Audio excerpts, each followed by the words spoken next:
La historia que les traemos hoy es una historia fundamentalmente de resiliencia. La persona con la que vamos a conversar durante los próximos minutos tiene una frase en su estado de WhatsApp que dice: yo estuve en Shibuya y en Parapléjicos de Toledo. Sol Villanueva, ¿qué tal? Bienvenida, ¿cómo estás? Hola, buenos días, muy bien, muy bien. Bueno, un placer tenerte hoy en el programa. Tú dices en tu frase de WhatsApp que ya las declaraciones, las frases de WhatsApp son ya toda una declaración de intenciones, ¿no? Es como nuestra carta de presentación de con qué actitud vamos ante la vida, ¿no? Yo estuve en Shibuya y en Parapléjicos de Toledo. La vida, la verdad es que nos puede llevar a sitios que jamás imaginamos, a lugares físicos, pero también nos puede llevar a rincones emocionales insospechados. Háblame de esta frase y en qué momento vital te encuentras ahora. Bueno, Marta, la verdad es que me ha sorprendido porque ya ni me acordaba de lo que tenía de esa frase, pero es cierto, me has hecho reír.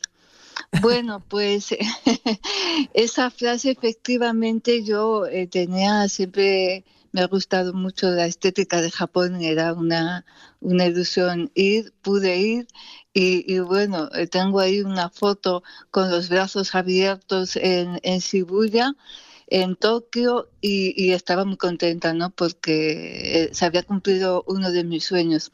Pero efectivamente también estuve en Parapléjicos, que no era mi sueño, pero son cosas que pasan en la vida, pues de esas que, como tantas, ¿no? Que no puedes controlar y que te sorprenden.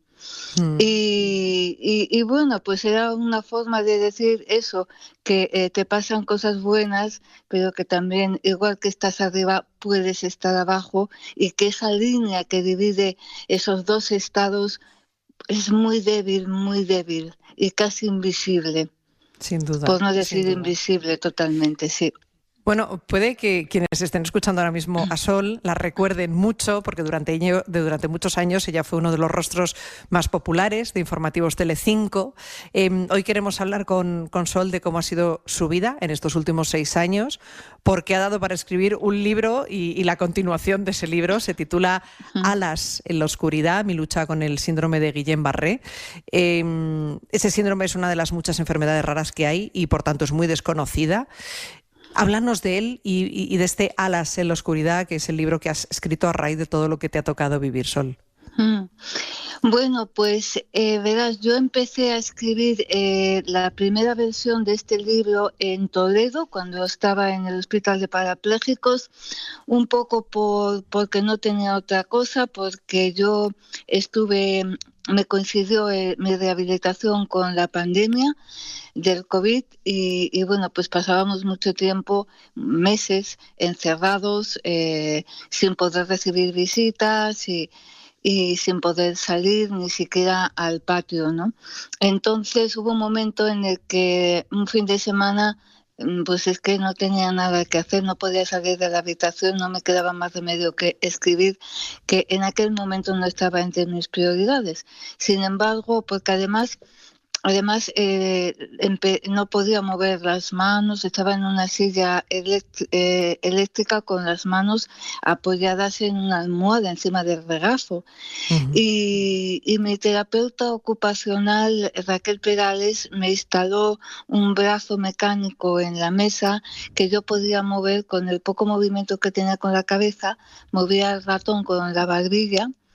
Y hacía clic moviendo ligeramente la cabeza, ¿no? Y un teclado virtual en el ordenador. Pero era difícil, pero no tenía otra cosa mejor que hacer, o una cosa que a mí me gustase más. Entonces empezó un poco así. También porque cuando yo estuve ingresada en la UCI en Riad, al principio del síndrome de Guillain-Barré, yo recuerdo que mi marido buscaba información para ver qué era esto, que nunca habíamos oído hablar de ello, como le pasa, yo creo que a la mayoría es que de la es gente. muy desconocido el síndrome de Guillain-Barré. Ahora te quería preguntar también por eso. Vosotros os pilla en Riad, ahí empiezan los primeros síntomas hasta que se produce una especie de derrumbe total, te ingresan en la UCI de Riad y ahí quedas como prisionera de tu cuerpo inmóvil, sin voz. Ahí atraviesas momentos muy complicados hasta que después de mes y medio de pesadilla en aquel hospital, en la capital saudita, te trasladan al Hospital de Parapléjicos de Toledo. ¿Qué empieza a pasar en Riad? ¿Qué síntomas empiezas a tener? ¿Cómo se desata todo? Pues los primeros síntomas es que son como poco claros, ¿no?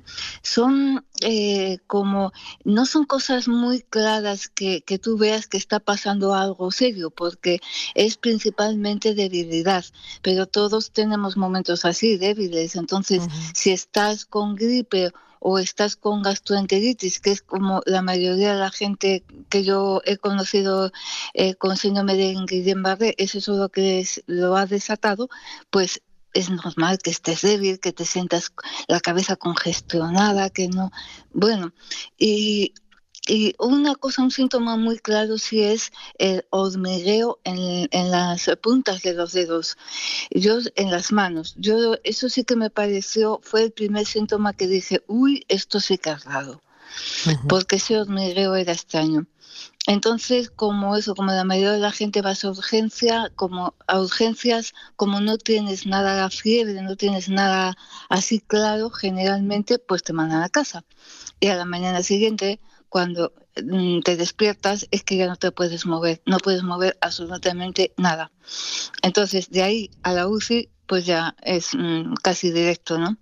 Y cuando consigues... Sí, la historia empieza en Riad, hace 6 años, en esta UCI donde pasas mes y medio y consigues que te trasladen al Hospital de Parapléjicos de Toledo. Y ahí empieza otro periplo que de alguna forma es tu renacer de una forma lenta, pero sí que empiezas un poco a ver la luz, porque para quien no sepa esto del síndrome de Guillain-Barré, que es una enfermedad rara, ¿de dónde viene el síndrome de Guillain-Barré? ¿Qué es exactamente? ¿Por qué se desata? ¿Eso se sabe? No se sabe. El Guillain-Barré es como un mal funcionamiento del sistema inmunitario. Entonces, un virus, una bacteria normal, como una gripe o una gastroenteritis, tú tienes esto, entonces tu cuerpo, o tu sistema inmunitario, en vez de atacar a ese cuerpo malo, por decirlo así, se equivoca, comete un error y ataca los nervios periféricos. Tus propios nervios periféricos. ¿Por qué se comete ese error? Eso no se sabe todavía. Ahí está la clave. ¿Qué es lo que hace que el sistema inmunitario se equivoque? Entonces se va comiendo la mielina del sistema de los nervios y entonces, claro, va subiendo, se desarrolla de extremidades hacia adentro y entonces hay casos que se para, pero hay casos que no se para y que, pues a mí, por ejemplo, me afectó a la cara, ¿no? Y no se sabe, ¿no? ¿Por qué sucede ese fallo? Y luego también en los casos más graves, pues aparte de comerse la mielina, que eso se recupera el cuerpo, lo regenera muy lento, pero lo regenera, puede partir también el nervio. En ese caso ya pues las cosas son más complicadas, claro. Han pasado 6 años. A día de hoy, ¿cómo te encuentras? Pues a día de hoy tengo muchas secuelas todavía. Bueno, todavía pues no sé si la verdad si poder recuperarme algo más. Yo creo que sí, porque siempre, bueno, pues puedes estar un poquito más fuerte, desarrollar un poquito la musculatura, que es difícil porque como una de los, ¿cómo se dice?, de las consecuencias del Guillain-Barré es el cansancio crónico, ¿no? La fatiga muscular, pues tampoco es que puedas hacer todo el ejercicio que a ti te gustaría, porque llega un momento, por ejemplo, para que se entienda, que a lo mejor yo me levanto de la silla 4 o 5 veces y a la sexta ya no puedo levantarme, porque mis músculos dicen ya has hecho bastante por hoy, con lo cual la recuperación es muy lenta, ¿no? Pero sí, tengo bastantes secuelas, pero puedo disfrutar, me muevo y puedo disfrutar de muchas cosas, ¿no? Afortunadamente, casi de lo más importante puedo disfrutar, que es de estar con mis amigos, de estar con mi familia, de estar hablando contigo ahora aquí, ¿no? Hombre, de haber Pues podido sí, publicar Sol, además, una novela. también. ¿Qué cuentas en el libro? Pues mira, cuento todo mi proceso desde los primeros días cuando empecé a sentirme mal.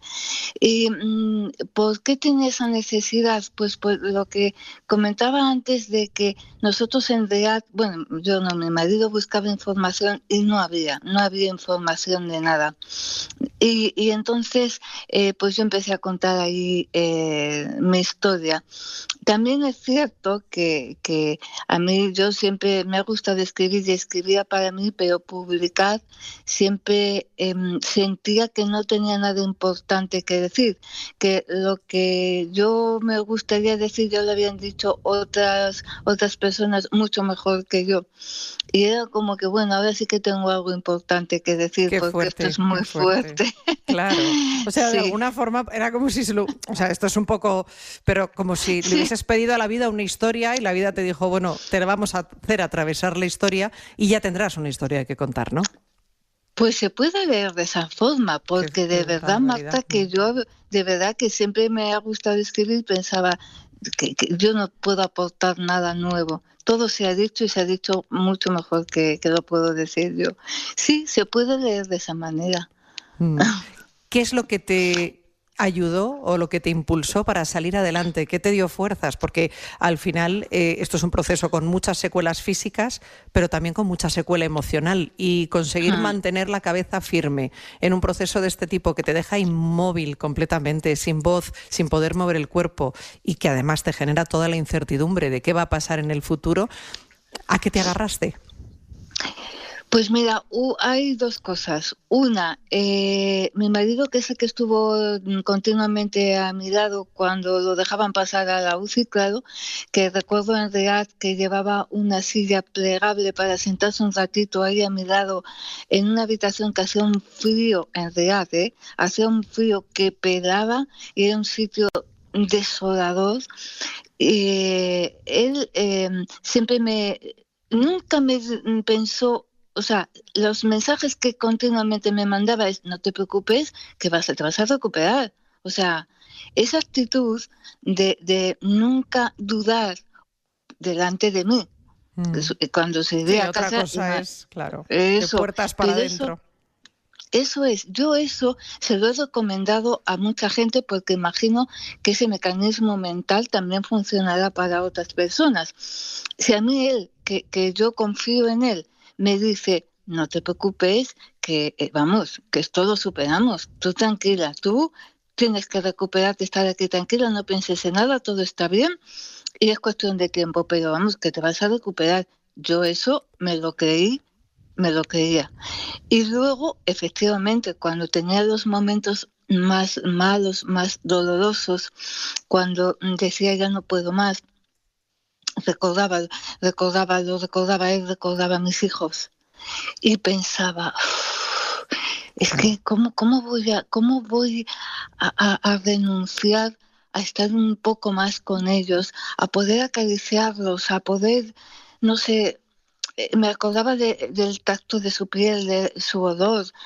No, me resultaba insoportable renunciar a eso, a seguir compartiendo un poco más de tiempo con ellos. Tus hijos Entonces que en esas aquel dos momento cosas. tenían ¿qué edad, Sol? Pues mira, mi hijo estaba en Madrid, entonces no lo sufrió de la misma manera, Ujú. pero mis hijas tenían 14 y 16. Claro. Y lo he pasado muy mal.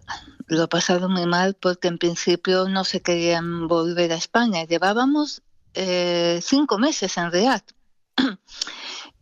Habíamos ido en agosto del 19, esto fue en Navidad, pues en enero del 20 fue cuando me ingresaron. Cuando yo llevaba ya 1 mes y medio Ujú. y veíamos que aquel hospital, cuando digo veíamos hablo en plural aunque yo no podía decidir mucho, pero Ujú. cuando veíamos que aquello no iba bien y que él pues y que era muy lento, o sea que era un proceso muy largo. César empezó a ver que eso había que acelerar el traslado. Y claro, cuando él dijo nos tenemos que mudar y a Toledo, era como que, pero Claro, ¿qué se nos ha perdido a imagínate. nosotros en Toledo? ¿Y qué hacíais en Riad, Sol? Mi marido trabaja allí, en el consorcio de empresas españolas que llevan lo del Jalamain, el tren de alta velocidad de Medina a la Meca. Bueno, fíjate. Déjame que saludemos también, Sol, porque nos acompaña uno de los responsables de la Federación Nacional de Enfermedades Raras, de FEDER. Hemos charlado con ellos en algunas ocasiones en el programa. Es fundamental la labor que hacen de divulgación y de apoyo a la investigación, porque en este caso es tan importante que se apoye esto. Él es David Sánchez, miembro de la Junta Directiva de FEDER. David, ¿qué tal? Hola, ¿cómo estás? Hola Marta, muy buenos días. Hola Sol, encantado. Hola, encantada. David, ¿de qué os encargáis? Yo decía antes que la reina Leticia os apoya mucho para dar visibilidad a algo tan importante como es pues la Asociación de Enfermedades Raras Nacionales. ¿Qué es lo más importante en lo que estáis trabajando desde vuestra federación para dar cabida, bueno, pues a enfermedades que tiene menos gente, que no son tan populares como el resto, pero que es fundamental que en ellas se pueda investigar? Bueno, yo estaba escuchando ahora atentamente lo que Sol te contaba y bueno, pues obviamente nos identificamos en muchísimas cosas con muchas patologías, ¿no? Hay retos muy importantes en el campo de las enfermedades raras. Su Majestad la Reina Leticia, su apoyo, su profundo conocimiento es muy importante para nosotros porque nos ayuda a sensibilizar, nos da un apoyo institucional y nos da una cobertura que es impagable. Y los retos y los desafíos que afrontamos las personas y familias que convivimos con enfermedades raras pues son en primer lugar el retraso diagnóstico, un retraso diagnóstico que aunque parezca algo que no tiene la mayor importancia, la tiene muchísima. El saber a qué te enfrentas es fundamental en esos momentos en los que narraba Sol, que no sabía lo que le pasaba, ese hormigueo en las puntas de los dedos. Es muy importante al final saber cuanto antes a qué te enfrentas, a qué patología, porque efectivamente eso luego te proporciona el acceso a terapias para retrasar el avance de la enfermedad, por ejemplo, o te proporciona la posibilidad de buscar y saber si hay ensayos clínicos sobre la misma, te proporciona alternativas para orientar tu vida, ¿no? Y hoy en día sabemos que más de la mitad de las personas que conviven con una enfermedad rara pues tardan 6 años o más en obtener su diagnóstico, ¿no? El retraso diagnóstico es un desafío brutal al que nos enfrentamos. Pero a eso le tenemos que añadir el reto de la investigación. La investigación, mirad, os voy a dar un par de cifras. Hay, con nombres y apellidos, más de 6.500 enfermedades raras que conozcamos. Cada día aparecen nuevas, se describen nuevas, ¿no? Solo un 6% de estas enfermedades tienen algún tipo de tratamiento, bien sea curativo o bien sea para detener o para retrasar la evolución de la enfermedad. Son muy pocos tratamientos. Solo un 20% de estas 6.500 enfermedades raras tienen algún tipo de investigación en marcha. Claro. Por lo tanto, una llamada urgente a que hay que avanzar en más investigación, hay que invertir en investigación. Es fundamental, porque todas estas enfermedades raras, como tú decías antes, Marta, cogidas de una a una, afectan a muy pocas personas, pero en su conjunto afectan entre un 6 y un 8% de la población del mundo. En España hablamos de 3 millones de personas. 3 millones. Y David, ¿se tiene una estimación de cuántos casos hay en España del síndrome de Guillain-Barré? Pues ese es otro problema, Marta, porque no tenemos un registro estatal unitario o específico para este tipo de patología. No tenemos esa cifra, lamentablemente, ¿no? Es uno de los retos y uno de los problemas, ¿no?, a los que nos enfrentamos, la dispersión en los registros, la dispersión en los datos, es complicado también. En este sentido, pues estamos trabajando con ministerios, con comunidades autónomas que tienen sus propios registros, porque no es una característica que podamos decir que es exclusiva de nuestro país. Es un problema a nivel mundial, a nivel global, en todos los países, ¿no? Como la prevalencia de las enfermedades raras es diferente a nivel mundial, piensa que a nivel de la Unión Europea una enfermedad rara se considera aquella que afecta a 5 o menos de 5 de cada 10.000 individuos. Esto no es igual en todo el mundo. Hay lugares donde es diferente. Por tanto, ni tan siquiera la propia definición de enfermedad rara es homogénea. O sea, hay países de Latinoamérica en los que a una enfermedad rara se le llama enfermedad catastrófica. Claro. O sea, que eso es uno también de los importantes retos que tenemos que abordar. Bueno, tenemos que seguir trabajando, peleando y lograr registros unificados donde los datos sean claros, donde podemos tener esas cifras que tú me pedías y que me encantaría poder compartir. Sí, porque además pues eso ayudará también a concretar la inversión. En fin, es importante darle voz, darle visibilidad, claro. Y es fundamental la inversión, y para eso también queremos que contéis con nuestra ayuda. David Sánchez, miembro de la Junta Directiva de FEDER, enhorabuena por vuestra labor y muchísimas gracias. Muchísimas gracias a vosotros. Un saludo, Sol. Gracias, un saludo. Bueno, pues Sol, muchísimas gracias por compartir tu proceso en este libro, Alas en la oscuridad, mi lucha contra el síndrome de Guillain-Barré, que empezaste a escribir en el hospital con un dispositivo que manejabas con la barbilla. Hoy estás mejor, aunque todavía queda camino por recorrer. Y gracias porque nos ayuda a entender que a veces pues hay que detenerse, recuperarse y seguir. Sol. Así es. Te mando un beso enorme. Gracias, Marta. Un besito, Sol, enorme. Un beso. Chao, chao.